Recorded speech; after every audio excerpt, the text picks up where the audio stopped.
Hello friends, myself Sushma Mahale. Today we are going to learn chapter number 12 Biotechnology part 3.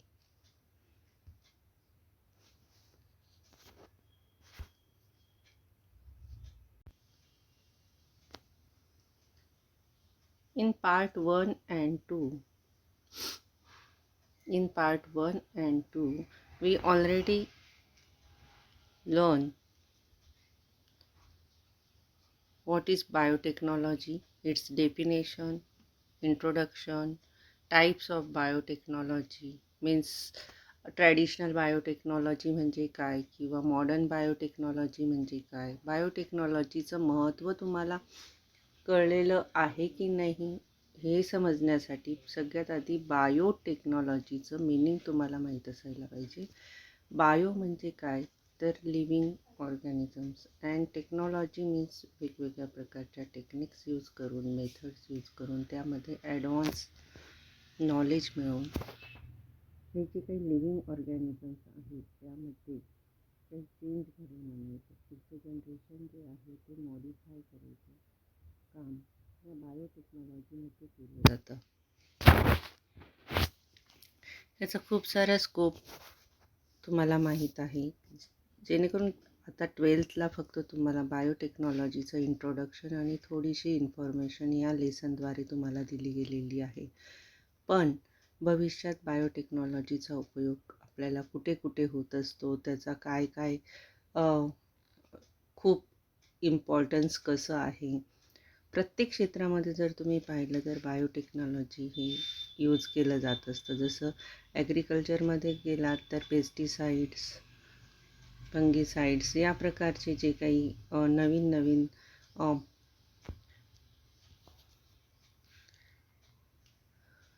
फवारणीयुक्त असे काही fertilisers फवारणी करण्यासाठी जे काही मेडिसिन्स यूज केले जातात ते, त्याचबरोबर वेगवेगळ्या प्रकारचे फर्टिलायझर्स यूज करून सॉईलचा pH वाढवला जातो किंवा प्लांट्स मेंटेन करून त्याचा प्रॉडक्ट किंवा इल्ड प्रोडक्शन वाढवलं जातं.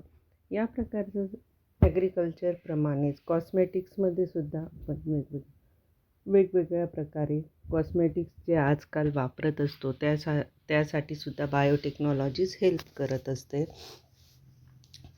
खूप पूर्वीच्या काळी ट्रॅडिशनल बायोटेक्नॉलॉजीमध्ये आपण पाहिलं फक्त फर्मेंटेशन ही प्रोसेस त्या काळात लोकांना माहीत होती. पण त्यालासुद्धा यामध्ये नेमकं दुधामध्ये लॅक्टोबॅसिलाई नावाचा बॅक्टेरिया वर्क करत असतो एवढं रिसर्च त्यावेळी झालेलं नव्हतं. तर अशा प्रकारे बायोटेक्नॉलॉजी ही त्या काळात पण होती, म्हणजे टेक्नॉलॉजी होती, पण ती ॲडव्हान्स प्रकारची नव्हती.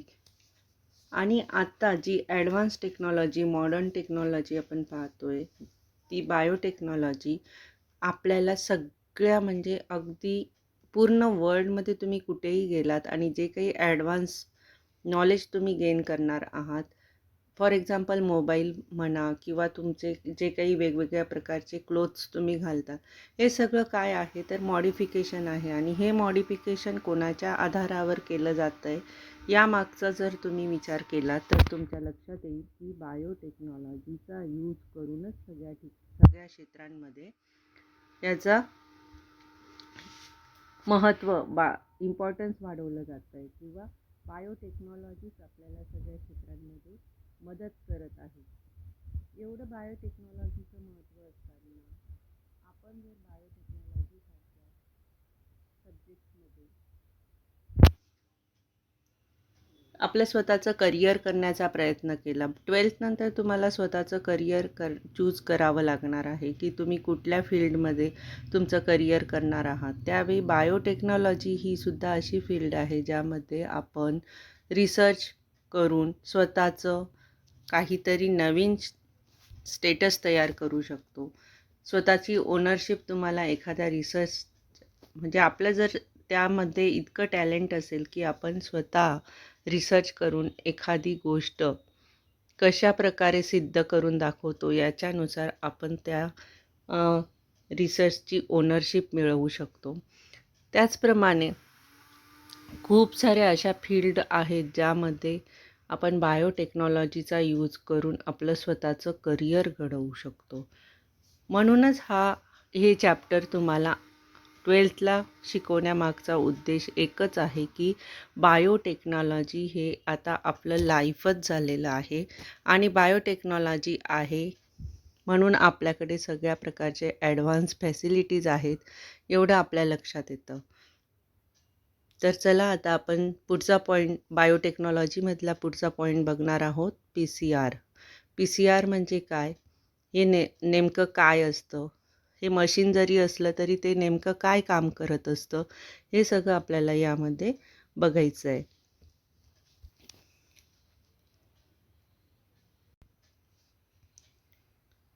आपला नेक्स्ट टॉपिक आहे पॉलिमरेज चेन रिॲक्शन. पॉलिमरेजचा P, चेनचा C आणि रिॲक्शनचा R असं मिळून PCR या शॉर्टकटने आपण त्याला बोलत असतो. PCR, polymerase chain reaction.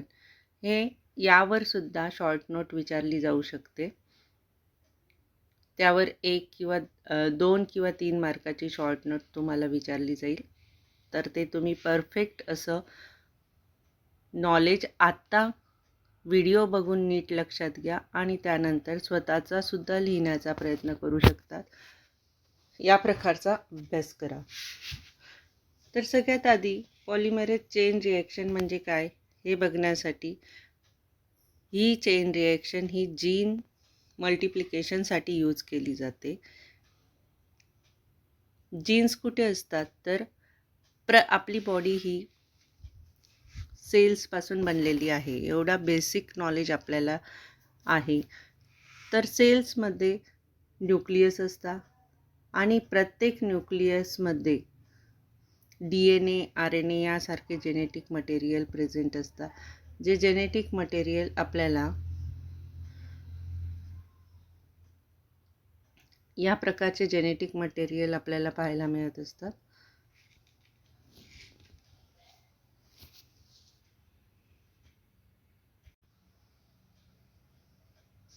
या प्रकारचे जेनेटिक मटेरियल आपण प्रत्येक सेलमध्ये बघत असतो. जेनेटिक मटेरियल म्हणजेच DNA हे या प्रकारे आपल्याला डबल स्ट्रँडेड फॉर्ममध्ये पाहायला मिळत असतं. ते खूप मोठं लांब असं प्रत्येक सेलमध्ये न्यूक्लियसमध्ये प्रेझेंट असतं. पण आपल्याला त्यामधलं डिझायर्ड म्हणजे आपल्याला इच्छित असलेलं जेवढा पार्ट DNAमधला घ्यायचा असतो त्याला desired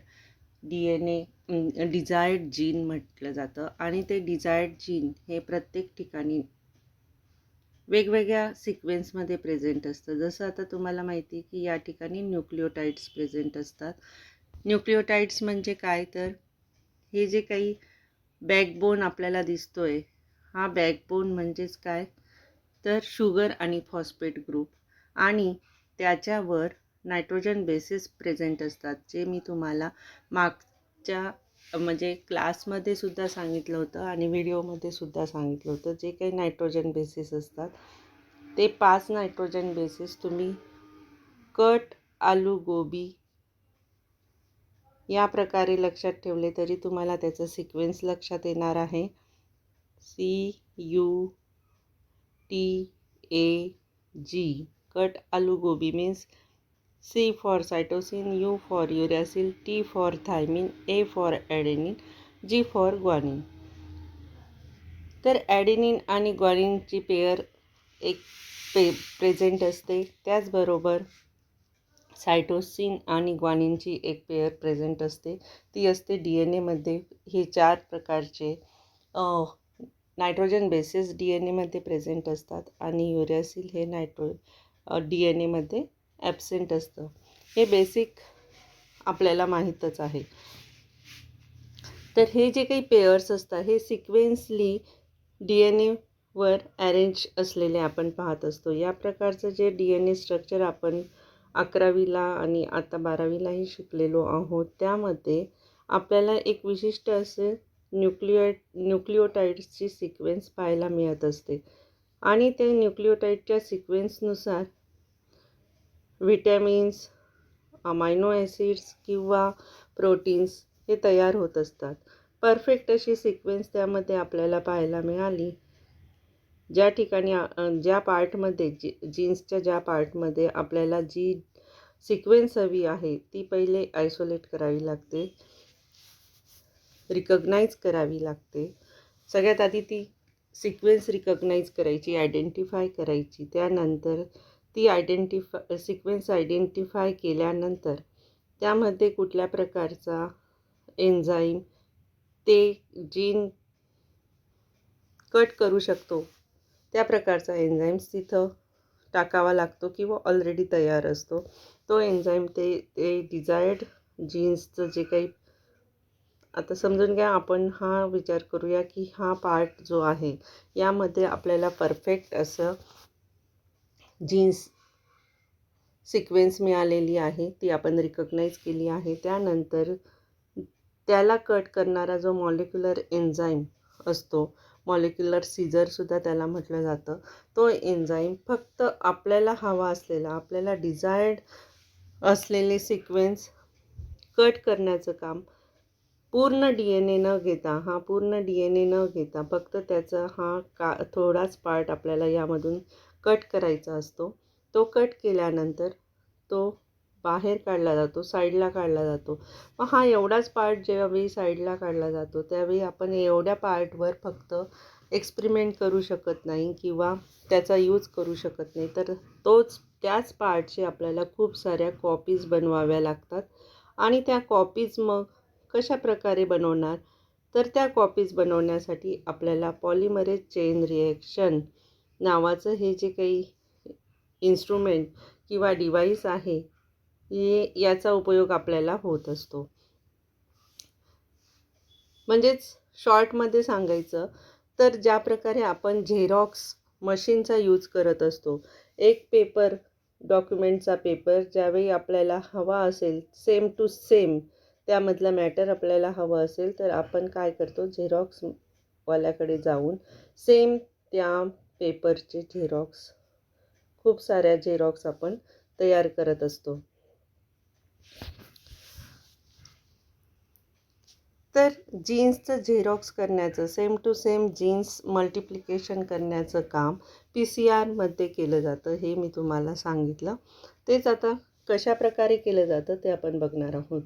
polymerase chain reaction is another device used for gene cloning और gene multiplication in vitro.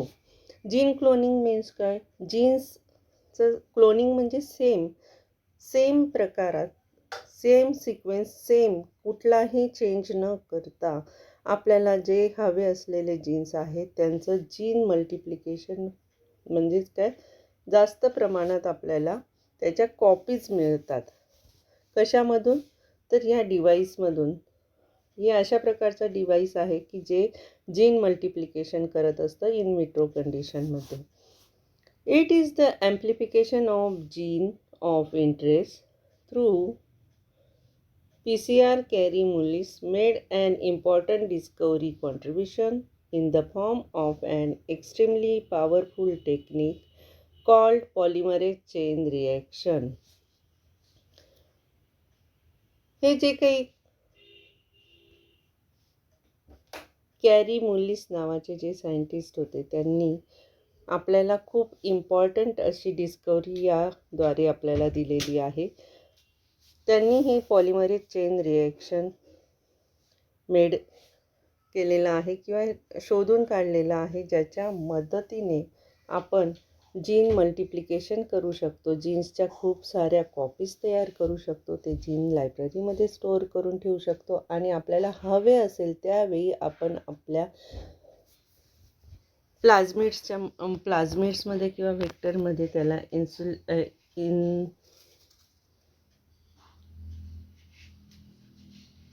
Store करून ठेवल्यानंतर जीन लायब्ररीमध्ये स्टोअर करून ठेवल्यानंतर आपल्याला होस्टमध्ये ज्यावेळी गरज पडते डिझायर्ड मल्टिप्लिकेशन असलेल्या जीन्सची, त्यावेळी आपण तिथून अगदी इझिली ते कलेक्ट करू शकत असतो.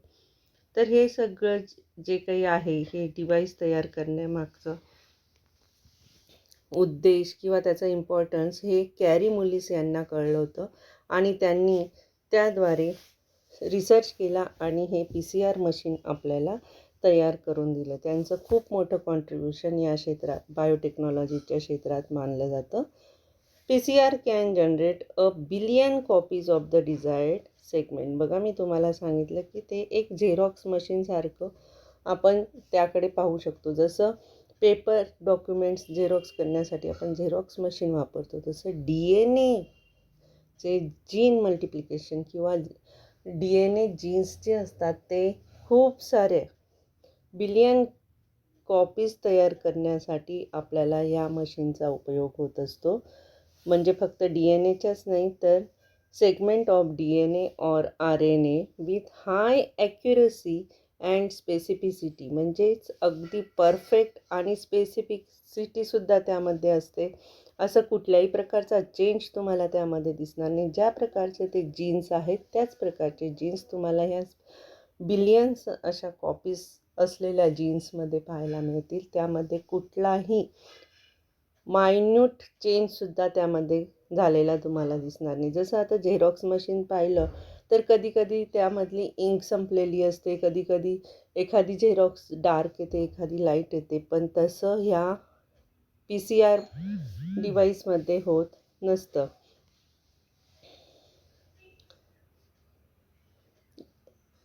आणि त्याचप्रमाणे हे जे काही बिलियन कॉपीज आपल्याला मिळत असतात, ह्या बिलियन कॉपीज ह्या फ्यू हावर्समध्ये आपल्याला पाहायला मिळत असतात.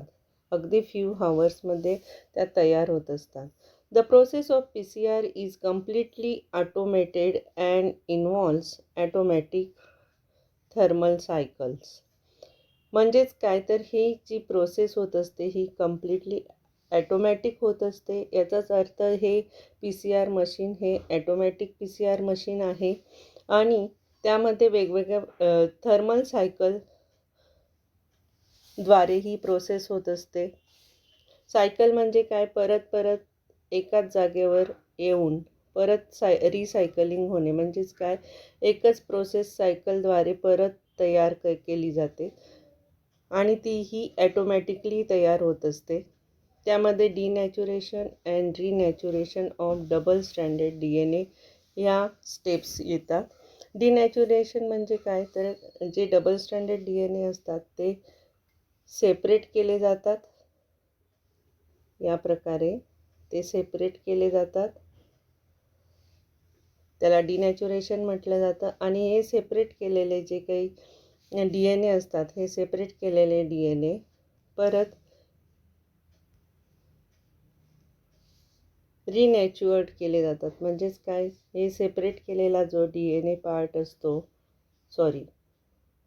जो आपण डिझायर्ड DNA पार्ट घेतलेला असतो, त्याच्या खूप साऱ्या बिलियन्स अशा कॉपीज बनवल्या जातात आणि त्या कॉपीज डिनॅच्युरेशन केलं जातं. म्हणजेच काय, ते जीन्सचा पार्ट सेपरेट केला जातो आणि या डिनॅच्युरेशन नंतर जे रिनॅच्युरेशन केलं जातं त्यामध्ये परत आता हा पार्ट आहे तर याचं परत DNAमध्ये रूपांतर होत असतं. म्हणजेच डबल स्ट्रँडेड DNA त्यामध्ये परत फॉर्म होत असतो.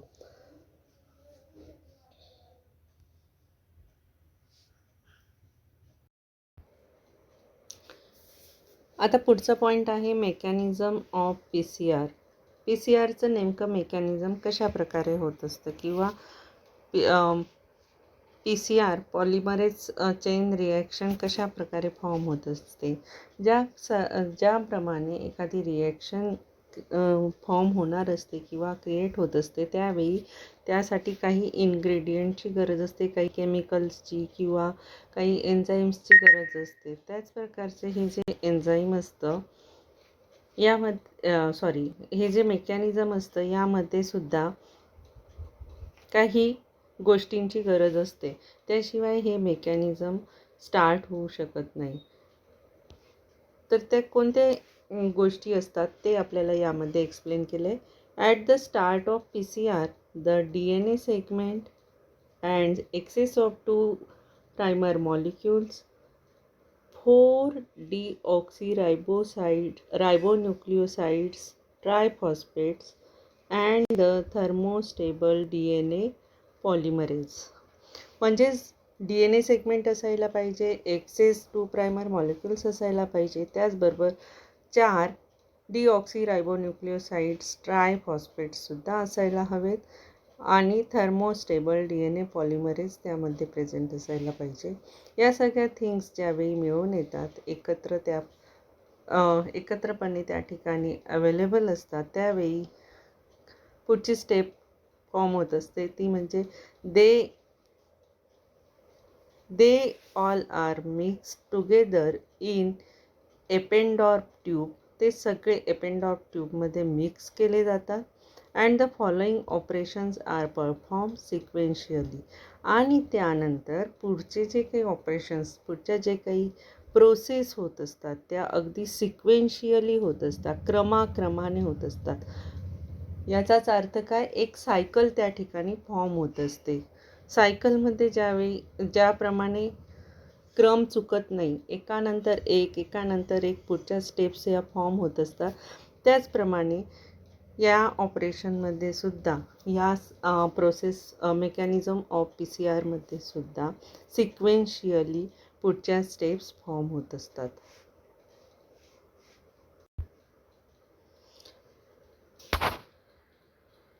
ही जी थर्मल प्रोसेस, ही जी PCRची जे मेकॅनिझम होत असतं, यामध्ये काय डिव्हाइसची सुद्धा गरज असते आणि ते डिव्हाइस किंवा ते जे इन्स्ट्रुमेंट असतं त्या इन्स्ट्रुमेंटला काय म्हटलं जातं, थर्मल सायक्लर म्हटलं जातं. त्या इन्स्ट्रुमेंटला थर्मल सायक्लर असं म्हटलं जात असतं. PCR is in vitro amplification. ते इन विट्रो कंडिशनमध्ये त्याचं प्रोसेस फॉर्म होत असते ऑफ डिझायर्ड सेगमेंट. आणि जो आपल्याला डिझायर्ड सेगमेंट हवा असतो, ज्याचा आपल्याला खूप साऱ्या अशा xerox copy, same to same copies हव्या असतात, त्या same to same DNA segment, ते जे काही डिझायर्ड DNA सेगमेंट आपण घेतलेलं असतं त्याचं ॲम्प्लिफिकेशन या PCR इन विट्रो कंडिशनमध्ये थर्मल सायक्लरद्वारे केलं जात असतं. परत एकदा लक्षात घ्या, या DNA सेगमेंटचं थर्मल सायक्लरद्वारे जे काही ॲम्प्लिफिकेशन केलं जातं त्यासाठी ज्या गोष्टींची गरज असते ते बघा. Which requires DNA containing the desired segment to be amplified, several molecules of 4-deoxyribonucleoside triphosphates, ज्याला ब्रॅकेटमध्ये दिलं आहे DNTPS असं सुद्धा म्हटलं जातं, excess of 2 primer molecules, heat stable DNA polymerase and appropriate quantities of magnesium ions. Magnesium आयन्सची सुद्धा यामध्ये गरज असते.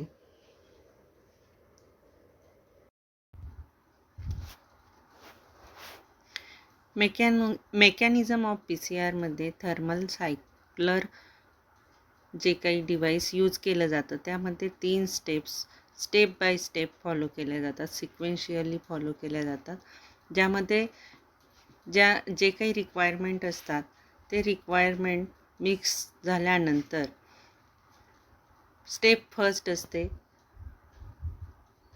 The reaction mixture is heated to a temperature at 90 to 98 degree Celsius to separate 2 strands of desired DNA. या step फर्स्टमध्ये 90 to 98 degree Celsiusपर्यंत त्या मिक्सचरला heat दिली जाते किंवा ते मिक्सचर गरम केलं जातं आणि ह्याच गरम करण्याच्या प्रोसेसला म्हटलं जातं डिनॅच्युरेशन. डिनॅच्युरेशन म्हणजे काय, हे हीट दिल्यामुळे काय होतं, अगदी नॅचरली या प्रकारचा जो DNA सेगमेंट असतो, डबल स्ट्रँडेड सेगमेंट, हा सिंगल स्ट्रँडमध्ये सेपरेट होत असतो. या प्रकारे तो सिंगल स्ट्रँडमध्ये सेपरेट व्हायला लागतो. याला म्हटलं जातं स्टेप फर्स्ट डिनॅच्युरेशन. त्यानंतर सेकंड स्टेप असते ती म्हणजे ॲनिलिंग. ॲनिलिंगमध्ये काय केलं जातं तर कूलिंग ची प्रोसेस होत असते. त्यामध्ये the mixture is allowed to cool 40 to 60 degree Celsius. बघा, स्टेप फर्स्टमध्ये डिनॅच्युरेशन केलं गेलं, ज्यामध्ये हीट दिली गेली, आणि सेकंड स्टेपमध्ये ॲनिलिंग करतात, ज्यामध्ये कूल केलं जात असतं 40 to 60 डिग्री सेल्सिअसपर्यंत. That permits pairing of the primer or to the complementary sequences in DNA.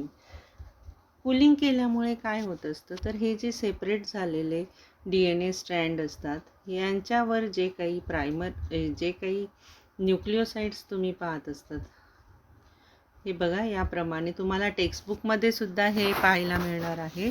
टेक्स्टबुकमध्ये तुम्ही जर ही डायग्राम नीट फॉलो केली तर त्यामध्ये तुम्हाला लक्षात येईल, हे जे red colour, green colour, blue कलरमध्ये जे काही तुम्हाला दिसत आहेत ते सगळे न्यूक्लिओसाइड्स त्या DNA सेगमेंटवर प्रेझेंट आहेत. सगळ्यात आधी आपण जो काही आपल्याला डिझायर्ड सेगमेंट आपण घेतलेला आहे DNA सेगमेंट, तो DNA सेगमेंटवर ही स्टेप फर्स्ट मधली प्रोसेस केली गेली, हीटिंग प्रोसेस झाली. त्यानंतर त्या हीटिंग प्रोसेसमुळे काय झालं, ते डबल स्ट्रँड DNA जे होतं ते सिंगल स्ट्रँडमध्ये कन्वर्ट झालेलं आपल्याला दिसतंय. पण बघा, याच्या वरच्या साईडला रेड कलर, तर इथं पण रेड कलर तुम्हाला पाहायला मिळेल. रेड नंतर ग्रीन, तर ग्रीन कलर पाहायला मिळतो आहे. ब्ल्यू तर ब्ल्यू कलर पाहायला मिळतो आहे. येल्लो तर येल्लो कलर पाहायला मिळतो. या प्रकारे हा जो सिंगल स्ट्रँड तुम्ही पाहत आहात, ज्यामध्ये हे डबल स्ट्रँड तुम्ही सगळ्यात आधी ऑब्झर्व करा. या डबल स्ट्रँडमध्ये सगळ्यात वरच्या भागाला जे कलर्स आहेत ते तुम्हाला या भागामध्ये सेपरेट झालेले दिसत आहेत, आणि त्याचप्रमाणे खालच्या भागातले जे कलर्स आहेत ते या दुसऱ्या भागामध्ये सेपरेट झालेले तुम्हाला दिसत आहेत. याचाच अर्थ काय, जे डबल स्ट्रँडेड DNA होतं ते सिंगल स्ट्रँडमध्ये कन्वर्ट झालं, आणि त्याचे जे जे न्यूक्लिओसाइड्स आहेत ते सेपरेट आपल्याला त्या ठिकाणी पाहायला मिळत आहेत. तेच DNAचे सेगमेंट, फक्त ते सेपरेट झालेले आपल्याला पाहायला मिळतं कूलिंग प्रोसेसनंतर. आणि मग कूलिंग प्रोसेस ही सेकंड स्टेप झाली. पहिले हीटिंग प्रोसेस झाली, त्यानंतर कूलिंग प्रोसेसने ते 2 DNA जे होते त्याच्यामध्ये काय पाहायला मिळालं, तर जे काही प्रायमर होते ते कॉम्प्लिमेंटरी सिक्वेन्सने आपल्याला वाढताना दिसत आहेत. या बाजूने पण ते प्रायमर वाढलेले दिसत आहे, आणि या बाजूने पण ते प्रायमर वाढलेले दिसत आहेत. त्यानंतर ते सिक्वेन्स वाईज आपोआप इकडून तिकडे अशी त्यांची वाढ होणार आहे, आणि ती वाढ झाल्यानंतर तुम्हाला एक complete double stranded DNA form झालेला परत पाहायला मिळणार आहे. बघा, या डायग्राममध्ये तुम्ही नीट ऑब्झर्व करा. यामध्ये रेडला ब्ल्यू कलर दिसतो आहे पहिल्या सेगमेंटमध्ये.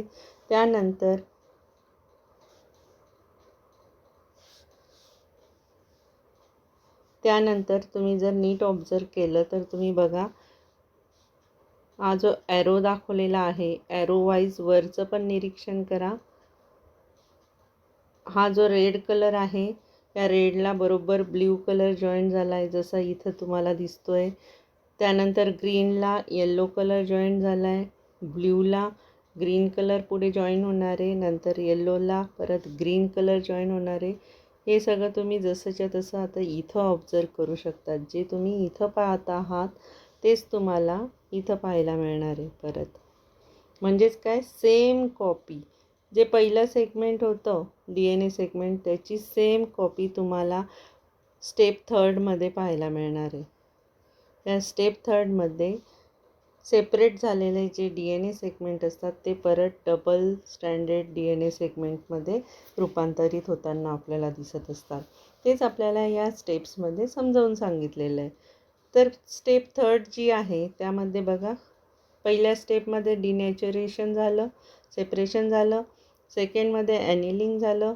कूलिंग केल्यानंतर परत त्यांचं प्रायमर फॉर्म व्हायला लागले आणि थर्ड स्टेपमध्ये एक्सटेन्शन व्हायला लागलं. म्हणजेच काय, the temperature 70 to 75 degree Celsius allows thermostable. म्हणजेच काय, परत त्याला हीट दिली गेली. या ठिकाणी पहिले हीट दिली, त्यानंतर कूलिंग प्रोसेस झाली, परत हीट दिली गेली. Take DNA polymerase to use single stranded DNA as template and adds nucleotides. आणि त्या हीट गेल्यामुळे काय झालं, हे जे सिंगल स्ट्रँडेड DNA होता हे परत डबल स्ट्रँडेड DNA मध्ये कन्वर्ट झालेला आपल्याला पाहायला मिळतोय. हा सिंगल स्ट्रँडेड DNA आहे, हा आपल्याला पुढच्या स्टेपमध्ये डबल स्ट्रँडेड DNA मध्ये कन्वर्ट झालेला दिसतोय. अँड ॲड्स न्यूक्लिओटाइड्स, आणि त्यामध्ये सेम टू सेम या पहिल्या DNA सेगमेंटमध्ये जसे न्यूक्लिओटाइड्स प्रेझेंट आहेत या प्रकारचे, त्याच प्रकारचे न्यूक्लिओटाइड्स याच्यात सुद्धा तुम्हाला प्रेझेंट असलेले पाहायला मिळत आहेत. दिस इज कॉल्ड प्रायमर एक्सटेन्शन. यालाच काय म्हटलं गेलं, हे जे प्रायमर सुरुवातीला होते हे दोनच प्रायमर आपल्याला या ठिकाणी दिसत आहे, या बाजूने पण हे दोनच प्रायमर दिसत आहे आणि त्यांचं एक्सटेन्शन झालेलं तुम्ही पाहतायत. या ॲरोद्वारे तुम्हाला लक्षात येतं आहे की पुढे पुढे असे न्यूक्लिओटाइड्स वाढत जाणार आहेत. It takes around 2 minutes duration. आणि अशा प्रकारे हे डबल स्ट्रँडेड DNA फॉर्म झाल्यानंतर आपल्याला या एका सेगमेंट DNAच्या एका सायकलमध्ये 2 कॉपीज मिळालेल्या आहेत. सेम टू सेम DNA सेगमेंटच्या 2 कॉपीज आपल्याला या ठिकाणी पाहायला मिळत आहेत. आणि या 2 कॉपीज मिळण्यासाठी जवळपास 2 मिनिट्सचं ड्युरेशन आपल्याला लागलं आहे. 2च मिनटाचा काळ आपल्यासाठी त्यासाठी लागत असतो. आणि त्या 2 मिनटामध्ये आपल्याला 2 copies same to same specific DNA सेगमेंटच्या कॉपीज आपल्याला मिळत असतात.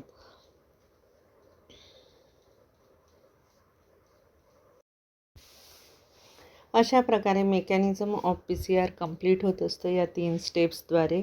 या 3 स्टेप्स तुम्हाला लक्षात ठेवणं खूप गरजेचं आहे, कारण याच्यावरच क्वेश्चन विचारला जात असतो. Give the mechanism of PCR. जवळजवळ 3 ते 4 मार्कासाठी हा क्वेश्चन विचारला जातो. त्या स्टेप्स समजण्यासाठी तुम्हाला त्या ठिकाणी डायग्रॅमही दिलेली आहे. ती डायग्रॅम स्टेप वाईज जर तुम्ही नीट परत एकदा पाहिली तर तुमच्या लक्षात येईल की प्रत्येक स्टेपमध्ये काय समजावलेलं आहे. 1 cycle takes around 3 to 4 minutes. To begin second cycle, DNA is again heated to convert double-stranded DNA into single strands. In an automatic thermal cycler, the above 3 steps are automatically repeated 20 to 30 times. त्या automatic thermal सायकलरमध्ये, त्या डिव्हाइसमध्ये जवळपास ही process 20 to 30 times repeat होत असते. Thus at the end of n cycles 2 raised to n या प्रकारे ते अपेक्षित आहे तिथं. 2 raised to n, 2 raised to n copies of DNA segments are produced. The machine performs the entire operation automatically and precisely. ते machine हे automatically त्याचं करत असतं, परफॉर्मन्स देत असतं. म्हणजेच काय, त्या कॉपीज आपोआप एकामागून एक ह्या स्टेप बाय स्टेप चालूच असतात बनवण्याचं. आणि प्रिसाइजली म्हणजेच काय, परफेक्टनेस असतो, त्यामध्ये कुठलाही फॉल्ट नसतो, अगदी ॲक्युरेसी असते. जसं आपण झेरॉक्स मशीनमध्ये जर पाहायला गेलो तर एखाद वेळेस इंक स्पॉईल झालेली असते किंवा काही कॉपीज आपल्याला लाईट झालेल्या दिसत असतात. या प्रकारचा कुठलाही प्रॉब्लेम या DNA सेगमेंट्सच्या कॉपीजमध्ये आपल्याला पाहायला मिळत नाही. त्या जसं आपलं डिझायर्ड DNA सेगमेंट असतं, सेम टू सेम अगदी एक्झॅक्ट स्पेसिफिक असं DNA सेगमेंट्सच्या कॉपीज आपल्याला मिळत असतात. 2 raised to n कॉपीज म्हणजेच काय, तर जर आपण 5 वेळा एखादी कॉपीज तयार करायला घेतली तर आपण काय करणार, एका टायमाला जर 2 कॉपीज तयार होत असतील तर आपण विचार करणार की 5 वेळा म्हणजे 2 अधिक 2 अधिक 2 असं आपण 5 वेळा करणार. तर 5 वेळा जर या प्रकारे आपण विचार केला की 5 वेळा एकाच टायमाला 2-2 अशा कॉपीज तयार होत आहेत, तर त्याचा ॲन्सर काय येईल? तर त्याचा ॲन्सर येईल 2 अधिक 2 4, 6, 8, 10 म्हणजेच 5 वेळामध्ये 5 टाईम्समध्ये 10 कॉपीज तयार होतात. पण जर आपण तेच मल्टिप्लिकेशन 2n या हिशोबाने जर पाहिलं तर 5 वेळा आपल्याला मल्टिप्लिकेशन करावं लागेल आणि या मल्टिप्लिकेशनमध्ये लक्षात येईल की याचं ॲन्सर काय येतं. 2 × 2 4, 4 × 2 8, 8 × 2 16, 16 × 2 32 मीन्स 5 टाईम्समध्ये DNA च्या 32 कॉपीज तयार होतील. तर 2n च्या हिशोबाने जर आपण पाहिलं तर 32 कॉपीज तयार होतात. पण आपण जर विचार केला की 2 मिनटामध्ये जर 2 कॉपीज तयार होत असतील तर 5 मिनटामध्ये 5 टाईम्स जर ते सायकल रिपीट झाली तर 10 कॉपीज तयार होतील. पण तसा या ठिकाणी DNA सेगमेंट या सायकलरमध्ये तयार होण्याचा जो हिशोब असतो तो 2n या प्रमाणात असतो. म्हणजेच काय, बिलियन्स ऑफ कॉपीज तो जवळपास 3 ते 4 तासात आपल्याला देत असतो. तर याच पद्धतीने तो आपल्याला या कॉपीज देत असतो 2n या प्रमाणानुसार. तर 2nचं मिनिंग तुम्हाला कळलं असेल. ज्यांना मॅथ चांगल्या प्रकारे समजलेलं आहे त्यांना 2n मिनिंग चांगलंच लक्षात आलेलं असतं. म्हणजेच n सायकल्स त्यामध्ये होत असतात, n टाईम्स त्यामध्ये DNA सेगमेंट्स प्रोड्यूस होत असतात. 2n copies of DNA segments are produced there.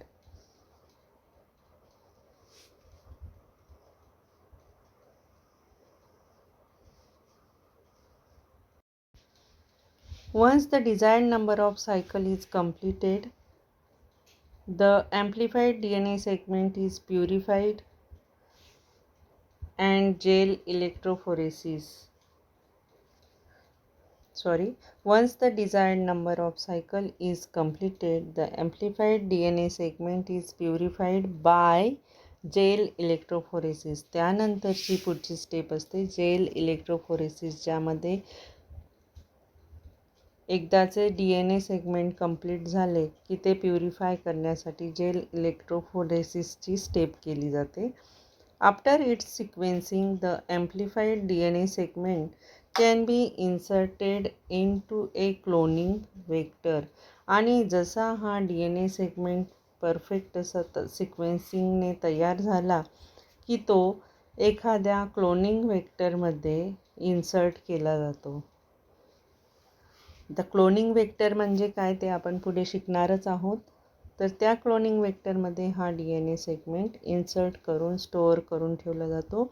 Desired gene can also be obtain from gene library. आणि तो स्टोअर कुठे केला जातो तर जीन लायब्ररीमध्ये तो स्टोअर केला जातो. आणि आपल्याला हवा तेव्हा आपण तो डिझायर्ड जीन लायब्ररीमधून घेऊन यूज करू शकतो.